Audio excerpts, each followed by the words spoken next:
Hello there, everybody. Welcome back to the video that everybody seems to want to make this time of year, including myself. That is best releases, best new albums of the year.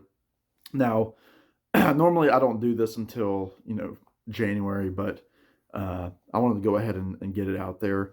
And if you will, forgive me, I'm fighting a cold that just hit me last night. Don't know where it came from, but I'm on cold medication. I might take a sip of water from time to time. That's the word. Uh, so I just want to go ahead and get started. I have 12 records here uh, that I want to show for my top 12. The lower part of the records, they're not really, I mean, they're ranked, but, they alternate. So they're not a hard ranking.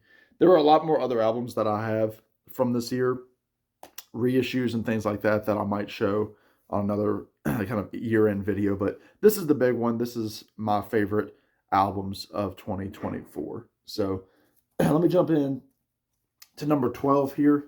That is going to be Indoor Safari by Nick Lowe and Lowe Straight Jackets. I had the privilege of interviewing one of the Straight Jackets earlier this year. Probably my favorite YouTube video of the year that I've been a part of. And this is Nick's return to the studio. The lighting is pretty bad right now, but really, really solid effort from from Nick. Sorry, Glenn Calloway. I'm thinking about you.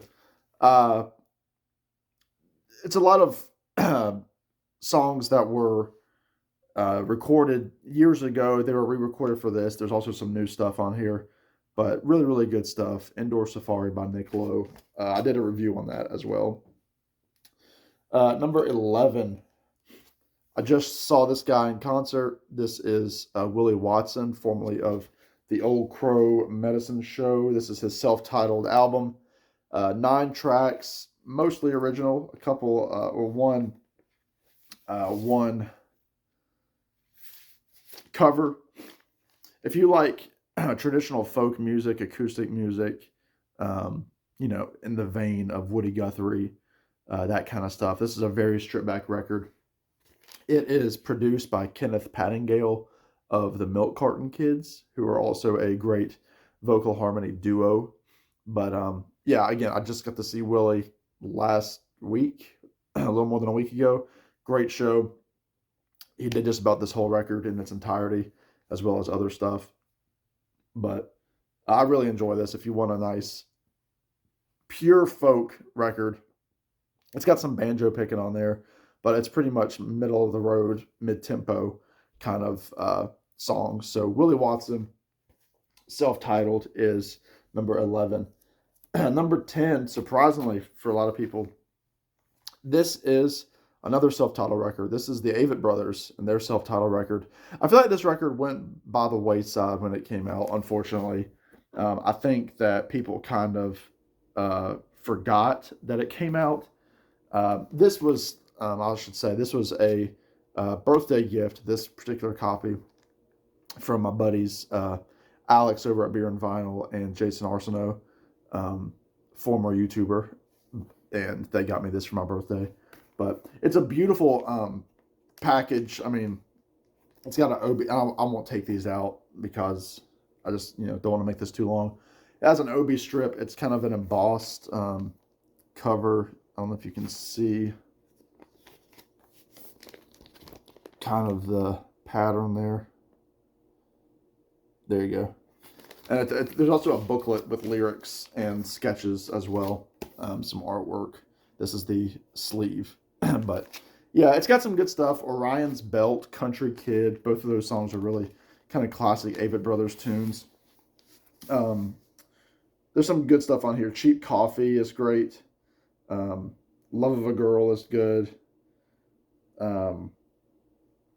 We Are Loved. It's very, very, it's a slow record. It's a slow burn. And I think that's the issue with it, is that it doesn't have that same Avett Brothers punch the first listen. You've got to give it time. So it's grown on me for sure over the year. But yeah, just hitting the top 10 for this list. So the Avett Brothers, number 10. Number 9, I've talked about this record ad nauseum, and at one point, this was one of my favorite records of the year, and it still is. This is Drive and Cry by Emily Nenny. I got to see her open for Mike Campbell back in November. Really, really great standard, like, traditional country, honky tonk kind of music. And I really, really dig that. She's got a great voice, very 1950s, 60s kind of female vocal, leads. And Rob from Northern Revolutions, you can see there that it's signed. Rob's always showing his signed records. He's got quite the collection there, but great songwriting, all original, very honky tonk. If you like that traditional country music, Emily Nenny, Drive and Cry, really, really good stuff. Number 8, the man himself, Mike Campbell. Vagabonds, Versions, and Misfits. This is the 3rd record from Mike Campbell and his solo project, The Dirty Knobs. Obviously, he is no longer with Tom Petty, and has been doing this kind of as his main gig since 2017. And great album cover. The dulcimer was a gift from, or it was on loan from Stevie Nicks. So kind of a cool little connection there. But great rock and roll. I think this is the best of the 3 Dirty Knobs records that have come out. I think it's super tight. He has, guests on here. Lucinda Williams, Chris Stapleton, Benmont Tench of the Heartbreakers is on here. And I got to show that back cover. I mean, look at that. Dude is so cool. And this did come with a signed insert, which I have framed. It's currently behind my Christmas tree here. But killer rock and roll record. What does that leave us? 2, 3, 4, 5, 6. All right. Number 7. This is kind of a Tom Petty and the Heartbreakers kind of acolyte band. This is the Wild Feathers and their record Sirens. Again, I've talked about this record a lot. I did a review on it. Kind of a, country alt rock band out of Nashville. 3 lead singers, tight harmonies. I can't get enough of these guys. Every time they put out a record, it ends up becoming my favorite by them. So like their last record, Alvarado, ended up kind of becoming my favorite of theirs. And that wasn't even my favorite album of whatever year that was, 2021 or so. Listen to the song, Come Down, Giving Up. LA Makes Me Sad. Stereo, the lead-off track is just killer rock and roll. Sirens by the Wild Feathers. Awesome record. Check it out if you like that harmony rock and roll. Number 6. This is Fat Cat Silhouette by Oliver Wood. Let me take this out of the sleeve so it doesn't have a glare. That's a picture of his cat up against the window there. And Oliver Wood, lead singer, lead guitarist of the Wood Brothers. Again, one of my favorite bands. This is his 2nd record. His first one came out 2 years ago, called Always Smiling. So if that's any indication, that means that we should be getting a Wood Brothers record in 2025 based on their patterns. I'll put that away in a second. But again, great acoustic stuff there. It's songwriter. It's kind of got, that slide guitar, the bluesy kind of stuff. He does have Tanya Elizabeth, who is the fiddle player of the Avett Brothers. Katie Pruitt is on here. And he's also got John O'Ricks on the percussion and backing vocals, who is the percussionist for the Wood Brothers. But Fat Cat Silhouette is fantastic. It's just such a great mood record. And I absolutely love this thing. Have it on CD as well. So Oliver Wood didn't quite make the top 5. But this is who did make the top 5. My man Pokey LaFarge and his album Roomba Country. Pokey has kind of been on this like new type of sound. Again, you can't see this vinyl well at all. I'm not even going to worry about that. Sorry about that light, but yeah, fantastic stuff from Pokey. This is kind of like islandy. This is kind of calypso style music, but also with that classic Pokey you know catchy kind of tunes. Uh, love the song "Run Run Run." I love this song "You Make My Garden Grow." That's a gorgeous tune, and yeah, it's on New West Records. I love New West Records. There's Pokey and his lady. Um, Sister Andre, check out that song. That's like an old like Motown kind of Stax record kind of tune. But Rumba Country, Pokey Lafarge, love it. Number 4, another. I've got a lot of ladies in my list this year, which I'm happy about because I didn't used to buy a lot of this type of music, like the folky kind of stuff, and it just so happens that there were a lot of ladies in the folk kind of indie industry that I'm really getting into, and this is one of them. Though she's not folk, she kind of started in country, but she's kind of paving her own path in the kind of like cosmic-y kind of music. This is Casey Musgraves and her album Deeper Well. This is what a lot of people are calling her songwriter record. I think it's a fantastic record. The song on here, Cardinal, she wrote about John Prine after he passed away. Gorgeous tune. The Architect's a great song about her struggling with her faith, or with any faith at all. Very, very interesting tune. Title track is fantastic. Yeah, the production on here is great. Heart of the Woods is on here. Lonely Millionaire is cool. I really think this is a fantastic record. There was a record store day like addition to this record called Deeper Into the Well, which I don't have, and I would love to have it. If anybody knows about it, let me know. But Deeper Well by Casey Musgraves, gorgeous record. I love this thing. All right, top 3. Another fantastic lady in the country music world. This is Sierra Farrell and her album Trail of Flowers. If you like real traditional kind of Appalachian style singing, check this out. I know my boy Ernie over at Trailer Park Pimp loves this record. I do too. I mean, look at this thing. I mean, it is just, again, like the lighting, you can't really tell, but yeah, I just think this thing is wonderful. Listen to the song Dollar Bill Bar. Listen to Fox Hunt. Listen to American Dreamin'. Listen to I Could Drive You Crazy. That song made an appearance on my Americana tag, as did this album. It's my favorite Americana album of 2024 for sure.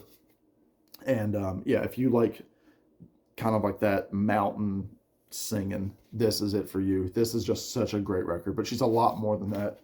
And I mean, just everything is perfect. This is like a very limited edition, so it has working parts. It has a wheel in here. There's like other like inserts here. This was the special edition I just recently got. But Trail of Flowers by Sierra Farrell, absolutely perfect record. I love that thing. Really, the top 3 to me are all pretty much perfect records. Number 2, this is the only CD that I have. I need to get this thing on vinyl, but it is Saviors by Green Day. This is their kind of, not comeback, but they had a couple of kind of stinker, we don't really care kind of records. This was produced by Green Day and Rob Cavallo, who also did Dookie and American Idiot. And they went on tour promoting this, but also promoting the 20th and 30th anniversaries of American Idiot and Dookie, respectively. But listen to the songs. The American Dream is Killing Me. Goodnight Adeline is great. Father to a Son, One-Eyed Bastard, Dilemma. It rocks. It's power pop. It's a little bit of punk. It's full of hooks. If you like power pop or anything like that, this thing is just fantastic. Saviors, Strange Days Are Here to Stay, Bobby Socks. I mean, I can just name off all the songs. It's that good. It is just a fantastic record. I really need to get it on vinyl. Um, yeah, great record from these guys. Kind of entering into their fourth decade now of making music. So uh, Green Day, Saviors is my number two, and my number one will be no surprise to anybody that's followed my channel at all, at least for the last year, and that is "A Dream Is All We Know" by the Lemon Twigs. This thing, in my opinion, is absolutely perfect. I could see this thing making it into my favorite albums ever, top 50 for sure, and then making its way closer to top 25 status. It's that good to me. I absolutely love this thing. I've got the white vinyl version, but again, if you don't know Lemon Twigs, big disciples of Brian Wilson, T Rex, Todd Rundgren, the Beatles, all that stuff that so many of us love here on YouTube. Um, Song of the year for me, my golden years, the title track. I mean the first track, Church Bells sounds so much like a John Lennon track. Sweet Vibration is sunshine pop galore. Um, In the Eyes of the Girl sounds like um, the Beach Boys. It's like a Brian Wilson um, ballad all day long. Rock On Over and Over sounds like Paul McCartney and Wings. But it also is them, and this thing is just it's fantastic. I mean, they've rubbed elbows with Todd Rundgren. He's helped them out in the studio. Sean Lennon, John's son, is on a track on this album. Um, I think they're fantastic brothers, Michael and Brian Daddario, playing pretty much every instrument on this thing. I got to see them live back in May, and it was just a life-changing concert. It really was. And I cannot say enough good things about this. I was saying, after listening to this thing a couple of times, that's going to be a top record for the year. And it's held true the whole year. So, A Dream Is All We Know, the Lemon Twigs. And that will do it, my friends. That is my list of top 12 albums of 2024. Thank you all so much for the support this year. I'm obviously going to put out some more videos before the end of the year, but if this is the last video you watch for the year, I hope you all have a wonderful holiday season, whatever you're celebrating, Christmas, Hanukkah, Kwanzaa, anything that you're doing. I hope it's a great time with friends and family. I hope if you're just doing your own thing, if you're not celebrating anything, that you're listening to good tunes, that you're staying happy and healthy. And just want to let you all know how much I appreciate you watching my videos. In the meantime, y'all be good. Take care. Leave a comment about this list. I'd love to talk to you. And we'll see y'all on the next one. Bye now.